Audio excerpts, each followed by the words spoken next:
বিসমিল্লাহির রহমানির রহিম। হে সমস্ত জগতবাসী, আজ আমি শামীম আলী চিশতি আপনাদের সামনে যে আলোচনাটি নিয়ে হাজির হলাম, সেই আলোচনাটি অবশ্যই খেয়াল করে শুনবেন। সেই আলোচনাটি হলো, দেখুন, যে মানুষ জীবন চলার পথে আল্লাহকে দোষ দিয়ে থাকে এবং দেখা যায় আল্লাহর ফেরেশতাদেরকে দোষ দিয়ে থাকে, যে আল্লাহর ইবাদত সাধনা যারা করতেছে এরাও আল্লাহকে দোষ দিয়ে থাকে। কি বলে? আল্লাহ আমাদের দিকে তাকাইলো না, এই বিপদে আছি সেই বিপদে আছি, আল্লাহ আমাদের দিকে ফিরে তাকায় না।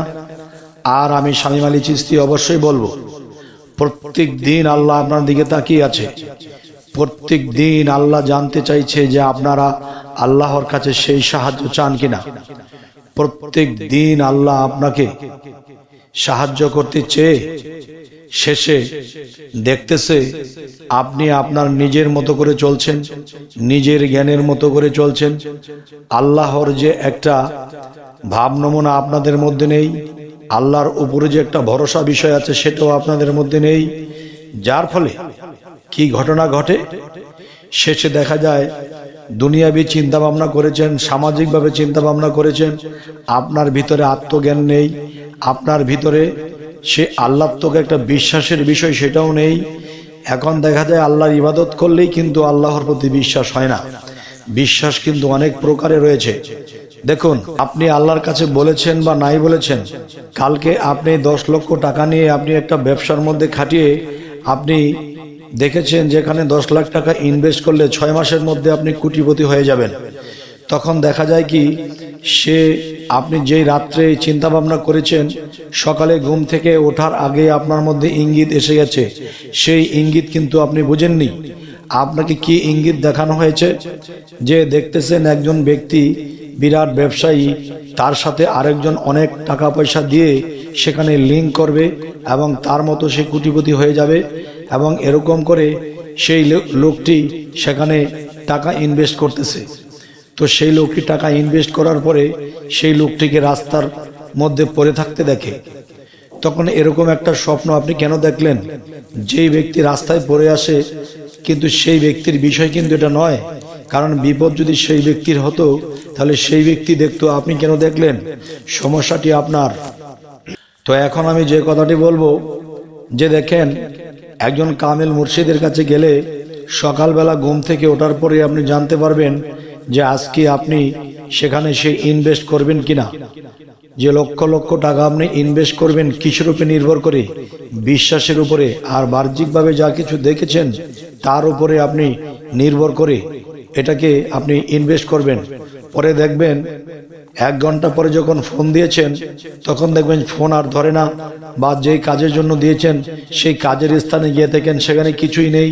তখন আপনি সাথে সাথে মার খেয়ে গেলেন। একজন কামেল মুর্শিদের কাছে যখন যাবেন, তখন সেখানে যখন জিজ্ঞাসা করবেন যে আমি এই কাজটি করতে চাই, তখন তিনি আগাগোড়া সমস্ত কিছু বুঝে তার সামনে যে সিগন্যাল আসবে সেই সিগন্যালটি দেখে সে বলে দেবে, বাবা তুমি করো, আর না হয় তুমি করো না, তাহলে আপনি জয় হবেন।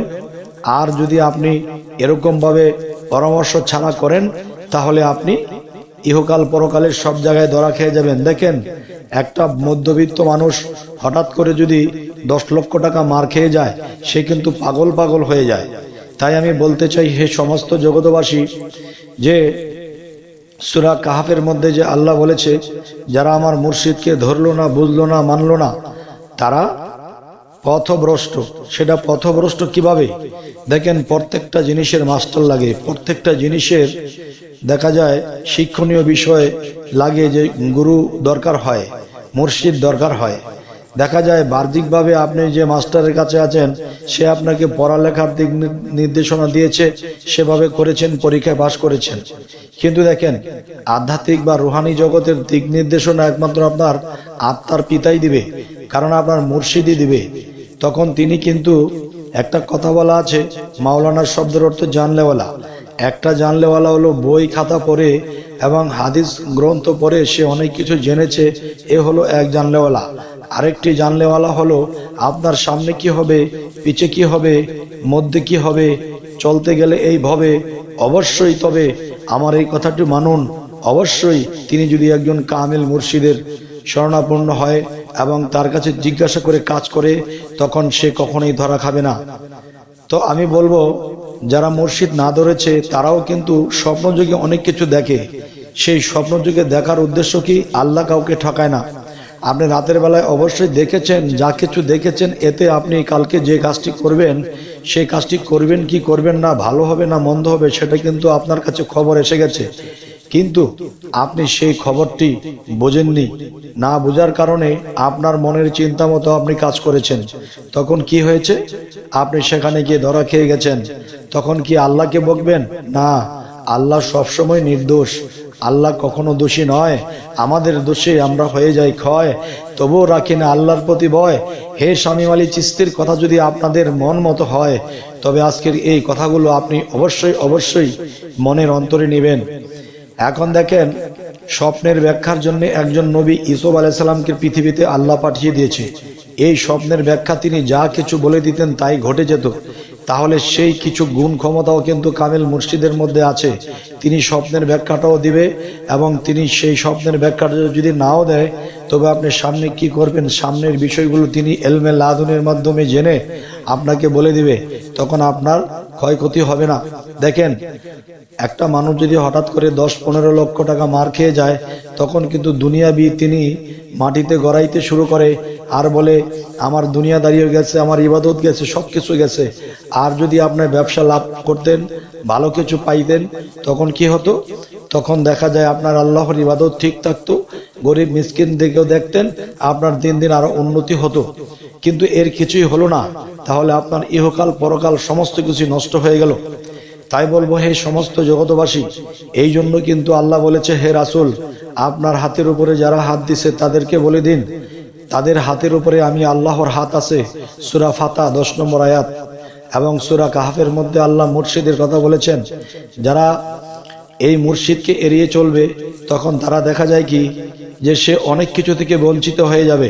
স্বপ্নের ব্যাখ্যা বুঝবে না কালকে কি হবে, স্বপ্নের ব্যাখ্যা বুঝবে না সে যে লক্ষ টাকা দিলে মার খাবে। এবং কালকে একটা জিনিস দেখেন, যে আপনি স্বপ্ন দেখতেছেন যে একটি পথ দিয়ে হেঁটে যাইতেছে দুইটা মানুষ, একটা মানুষের উপর দিয়ে গাড়ি চালিয়ে দিয়েছে, তার হাত পা ভেঙে গেছে। তখন আরো একটি লোক এসে একে হেল্প করে বাড়িতে কিংবা তাকে মেডিকেলে পৌঁছে দিচ্ছে। তো ওই ব্যক্তির দুর্ঘটনা ঘটেছে, আপনি কেন দেখবেন? তো অবশ্যই ঘটনাটি সেই ব্যক্তির নয়, ঘটনাটি আপনার হবে।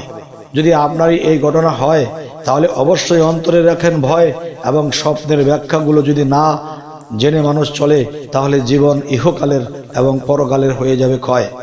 তাই বলবো, হে সমস্ত জগতবাসী, আজ আমি শামীম আলী চিশতি আপনাদের সামনে যে আলোচনাগুলো করলাম, অবশ্যই অবশ্যই স্মরণে রাখবেন, মনে রাখবেন, এবং একজন কামিল মুর্শিদ ধরবেন, এবং আল্লাহর জিকিরে থাকবেন, এবং এমনভাবে জিকির নিজের মধ্যে সেটিং করবেন।